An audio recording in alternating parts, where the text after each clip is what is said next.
photo of the College of St. Mary Magdalen. In the back row stands a 22-year-old graduate who was thankful to have finally completed his 4 years at the college. It was May of 1990, and within weeks of taking that photo, this graduate would sign his first employment contract to stay on at Magdalen for 1 more year. His first role was that of intern. John Klucinec would go on to study for a master's degree in education administration at Boston College, but by 1995 he was back at Magdalen working full-time as a tutor and as the college's choir director. He also signed on as facilities assistant, a position which at that time was split among 2 full-time personnel. John began working with Magdalen's founding academic dean, Dr. George Stanchu, to develop the college's courses in physics and astronomy. After Dr. Stanchu's departure, John assumed full responsibility for the geometry and science sequence, in which he introduced students to the sciences in the spirit of the liberal arts, with an especially strong commitment to the Socratic method. His title of tutor eventually became professor, and he would go on to teach in the philosophy and humanities sequence, as well as courses including the nature of man and comparative cultures. In conjunction with his teaching responsibilities, John was also helping to maintain the buildings, oversee outside contractors, and manage water, mechanical, electrical, plumbing, and air conditioning systems on campus. In 2011, he took sole responsibility for all facilities and grounds, which entailed adding snow plowing and mowing the lawns to his list of duties. As an alumnus, as well as an employee for 3 decades, and as of today, a proud parent of a Magdalen graduate, it is very fitting that we deliver Magdalen's final commencement address.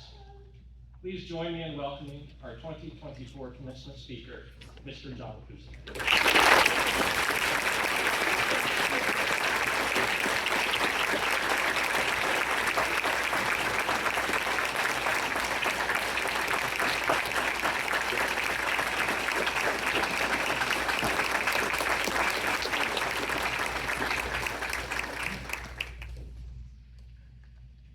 Speaking of air conditioning, I wish there was air conditioning in here. Sam Wade, could you open that window behind you all the way? And Tommy, can you open those ones over there, please? I apologize.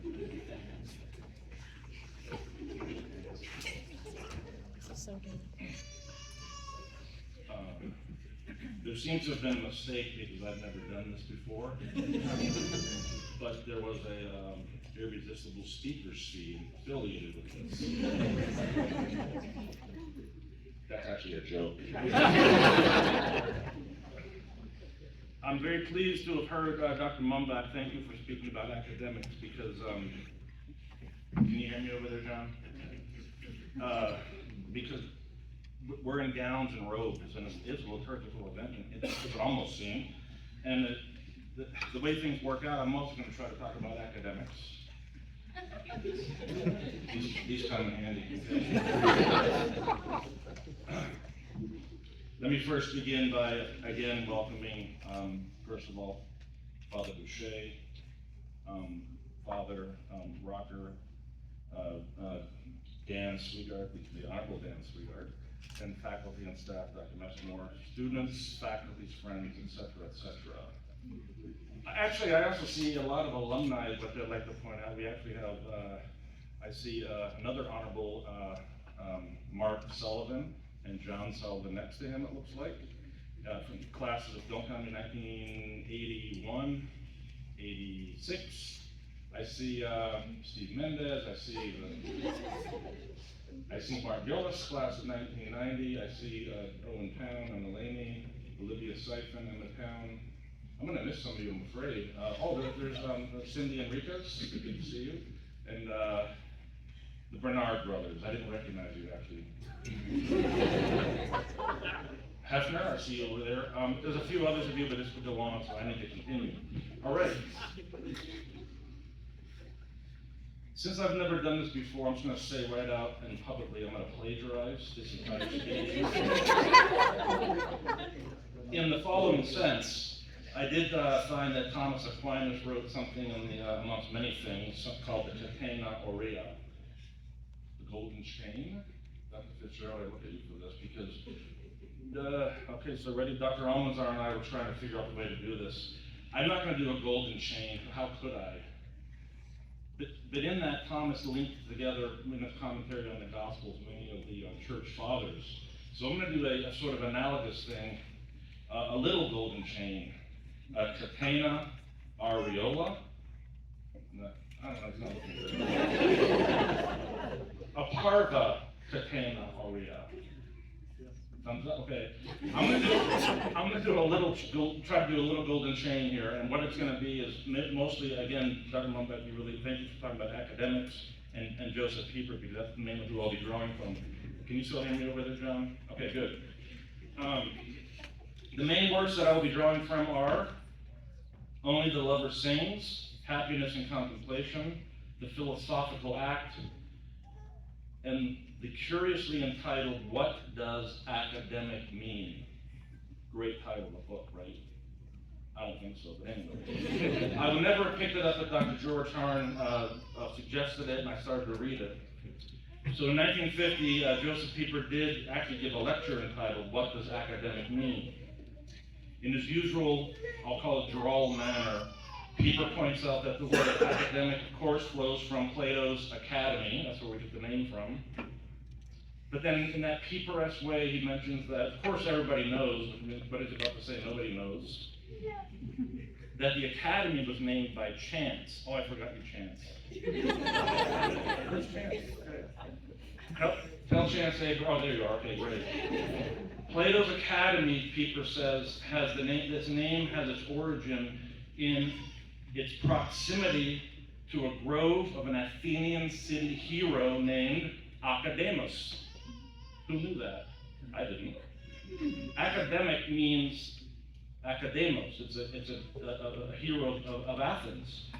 According to Diogenes Laertius, more from him later, a certain Dion purchased for Plato the little garden within the grove for the site of Plato's Scholae. Academic. I'm going to jump right into a certain thing here, skipping a few things right away. Plato's most famous dialogue is, of course, his Republic. In that dialogue, there's the famous parable of the cave. Since I'm not actually a lecturer, this is when I say, okay, students, do you remember the parable of the cave?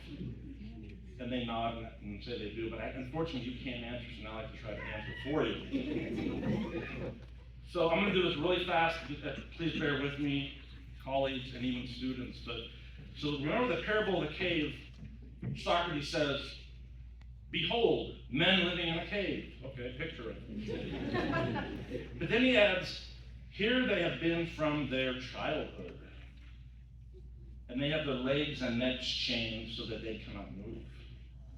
They can only see before them, being prevented by the chains from turning even their heads around. Above and behind them, a fire is blazing. Okay, I'm going to try to do it. So, see this bright light behind us? That's the way out of the cave. If this was more interactive, I would ask you all to please all turn around your chairs and face that wall. But we won't do that. Just imagine that, okay? That's the back wall of the cave. There's the light out here. We're so far in the cave that we're down below. And there's a fire down there, okay? There's a fire down there and behind us. So we're really close to that cave. And here's the back of the cave. And here's the thing it says. There are men passing along the wall carrying all sorts of vessels, statues, and figures of animals made of wood and stone and various materials, which appear as shadows. So again, the back wall, the prisoners, a fire, and interspersing, there's people weirdly walking along with these figures, casting shadows. At this point, Glaucon has had enough of this crazy sort of story, and he says, you have shown a strange image. They are strange prisoners, Socrates. And one of the most best throwdown lines of the dialogue, Socrates simply says, like unto us. This is about us. finish this, the shackled cave dwellers are all watching the shadows. That's all they have to do all day long. And they spend their time in competition. What's going to come next? I think it's going to be the lion. I think it's going to be the zebra. How could you tell a zebra but just a shadow back there? I have no idea. They have all these competitions, and this is their entire existence. Socrates says at this point, for the prisoners, the truth is literally nothing but the shadows of images. But then one day, one of the prisoners was freed. Remember this part? Got out? Daniel, looking at you now. It was painful for the prisoner even to stand up, to turn his neck around, and to look towards that light over there. The way out of the cave was steep and rugged and pained and irritated him greatly. He almost said, I'm going to go back right now. But he did get outside the cave, and then suddenly, probably like you're experiencing now, that bright glare behind him. That's why he did this, by the way. The bright glare, like when you walk out suddenly into the brightness, your eyes, you can't see for a moment. He couldn't see anything.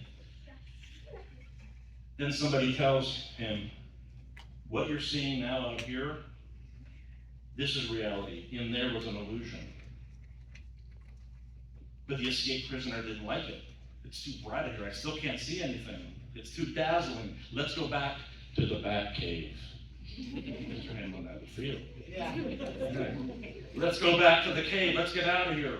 But exactly at this point, the prisoner was made to, horror of horrors, look right at the sun.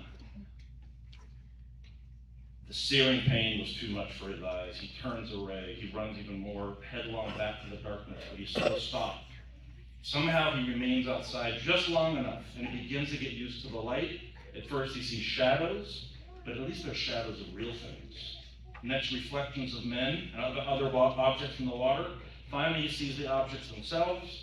After the passage of more time, he gazed upon the light of the moon. There was a beautiful Cheshire cat moon last night. Did anybody see that? And what about the northern lights? Did anybody see those last night? He was able to sort of, he was seeing those things and the stars. And then last of all, he was able to see the sun itself with appropriate personal protective device. I have to get that in there because it's going to be emulated. He was able to look at the sun itself. And this is where Socrates, or rather Plato, has Socrates say, he could see the sun in its own proper place, and he will contemplate him as he is, the cause of all things. So back to Dr. Mumbach's talk that Jesus gave. I think Dr. Mumbach and Dr. Sampo and Plato, Tom Pendergast, also I want to say hi to you back there. I see you back there. What is liberal education about? According to Plato, at least, it's being liberated from the cave and learning how to see. How to see. How to see what? He says, the cause of all things. The sun is the cause of all things. So much for Plato. I botched the Latin enough, now I'm going to botch some Greek. 100 years before Plato, 450 years before Christ, there was a philosopher named Anaxagoras. We only have fragments of his. Parchment's really didn't last for him. Layers and layers. There's an anecdote given by, again, Diogenes Laertius. Diogenes says that Anaxagoras was once asked, to what end are you in the world? Here Joseph Pieper does that thing. He glosses the text and says, this is the same question with which Christian catechisms begin. To what end are you in the world? Anaxagoras' reply was, eis theoriam. Is that all right? Okay. Eis theoriam. In order to behold the sun, the moon, and the sky. And again, Pieper interjects. The phrase eis theoriam was scarcely intended to refer only to the physical heavens. Anaxagoras, he says, meant the whole of existence, the whole of being. See, we're born to see the light outside of the cave. Pieper adds that the cosmological wisdom of the early Greeks and the doctrine of the New Testament Plato, Aristotle, Augustine, and Thomas all agree that, quote, we partake of the perfection for whose sake we live, by seeing.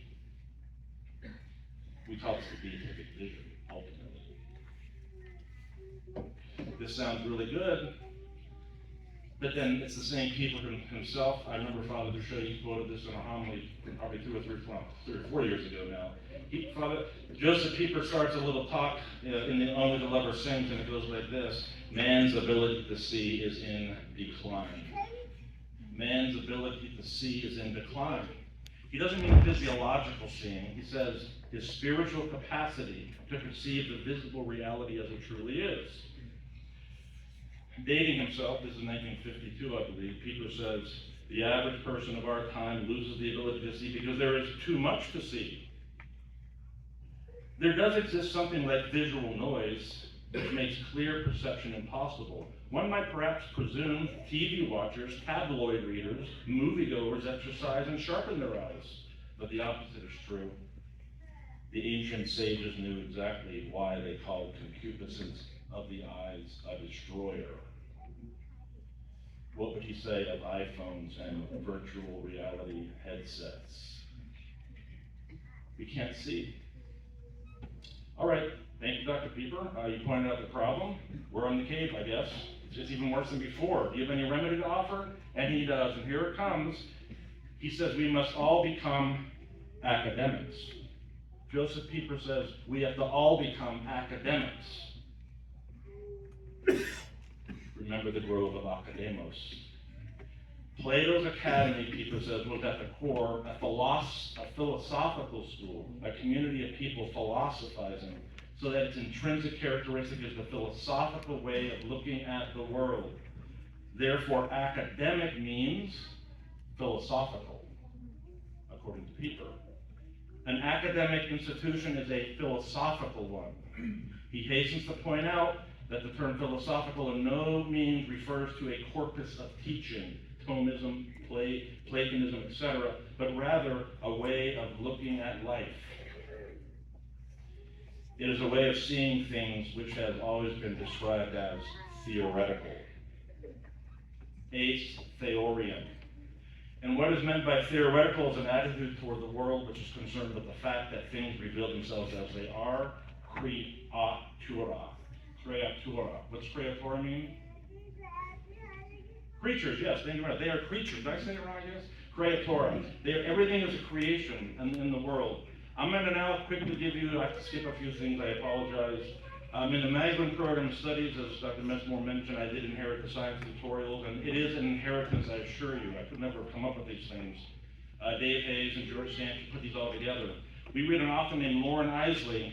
He wrote Immense Journey, who says the following: the world I have come to believe is a very strange place, that we have been part of this strangeness for so long that we tend to take it for granted.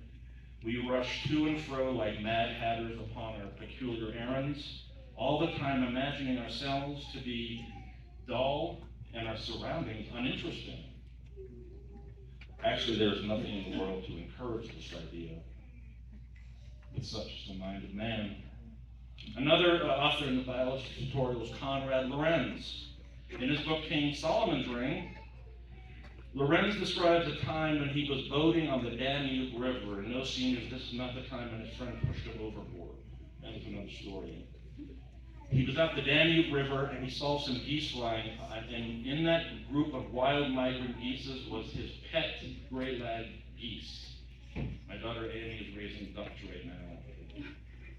And he saw his own pets. He goes, wait a minute, that's Martin. Martin was married to Martina. That's what he says. The reason he knew it was Martin because one of the geese had one of its primary feathers missing. He could see it from a distance. And he goes, oh, that's Martin. This morning he just flew into the chandelier of our dining room, breaking chandelier and losing his feathers. A few of them. And there he goes. And then there was a moment, he said, this is Lorenz again, I am all at once gripped with amazement, with that wonderment which is the birth act of philosophy. I suddenly start to query the familiar. He says, we have all experienced that deeply moving sensation in which the most everyday things suddenly stare us in the face with an altered appearance. Has anybody ever seen this? You just suddenly look at somebody, like a word, and even, how do you spell this word? I don't even know right now. Who are you? I know who you are, but you suddenly look totally different to me. As if we're seeing them for the first time. Lorenz is inspired at this moment to quote William Wordsworth, a poem about buttercups, the flower. 5 lines only. I have seen thee high and low, 30 years or more, and yet it was a face I did not know. Thou hast now, go where I may, 50 greetings in a day. See, now I can see buttercups. I'm still not sure if that applies to the dandelions we have out here. A lot of those. Lorenz does frequently cite poetry, which may be odd for some of us. After all, he's a matter-of-fact scientist. He has his PhD in zoology. And if that wasn't enough, he has an MD. And he was a veteran field surgeon during World War II.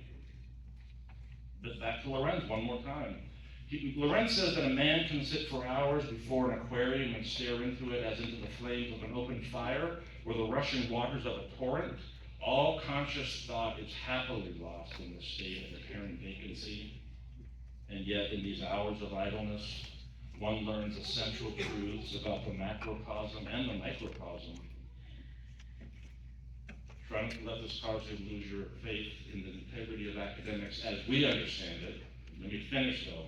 Lorenz says, remember, PhD, MD, he says, if I cast into one side of the balance all that I've learned from the books of the library, and into the other, everything I have gleaned from the books in the running brooks, how surely would the latter turn the scales? I hasten to add, both books and brooks are there. It's all there. It's all there. It's not a dichotomy. I'll just bring this little section to a close with Joseph Pieper himself, who summarized it as follows. This is in the Philosophical Act.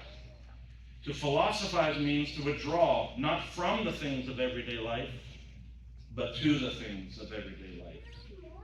Quite suddenly, things themselves assume a different aspect. Really, the situation is this, he says, the deeper aspects of reality are now apprehended. Ordinary things of everyday life and the things we come across that we have taken for granted, and we are moved to marvel. Coming to the end here. Still, we are blinded. We lose our ability to see. C.S. Lewis talks about living in the shadowland. These are mere shadowlands somehow that we're living in. And then Pieper points out a nice sentence from Aristotle, I think it's in the Metaphysics. Listen to this. As the eyes of bats are dazzled by sunlight, so it is with human intelligence when face to face with what is by nature most obvious. We're blind as bats. Thomas was the last word on that one. Towards the end of his life, G.K. Chesterton said this. He said, there has always been a mystical conviction he had in the miracle of all that exists, of the rapture dwelling essentially within all experience. If only he had said it as plainly as that. Joseph Pieper says on this statement from Chesterton, number 1, everything holds and conceals at bottom a mark of its divine origin. Creatura. These flowers here, it's a little bit harder when you're looking at artificial things because those do bear the image of the maker. But look at these hills out here and these trees and the moon and the light, the northern lights. Everything is a creature, okay? Number 2, the one who catches a glimpse of it sees that all things are good, beyond comprehension. Theoria. Number 3, seeing this, he is happy. Here in sum is the whole doctrine of the contemplation of earthly creation. Somewhat poignantly, prophetically, and apropos to this occasion, Pieper says the following. Even if the academic institution were no longer to have any public existence. I'll say that one more time. Even if the academic institution were no longer to have a public existence, it would still be able to realize itself in the innermost enclave of contemplation as the attitude of theoria, which becomes aware of being and reveres it. We have this power, we have this ability. The rest of that quote, I'm going to mention that Thomas Aquinas commented on Aristotle's quote about the bats. And Thomas says, though the eyes of the bat do not avail to behold the sun, it is seen by the eye of the eagle. What does he mean by that? The eye of the eagle. Well, I'm not sure what he means by it, but it seems to be something about this idea of theoria. I have to come to the very end here again right away, and I will let St. Augustine get the second to the last word. St. Augustine, he wrote a big book called The City of God. I don't recommend it.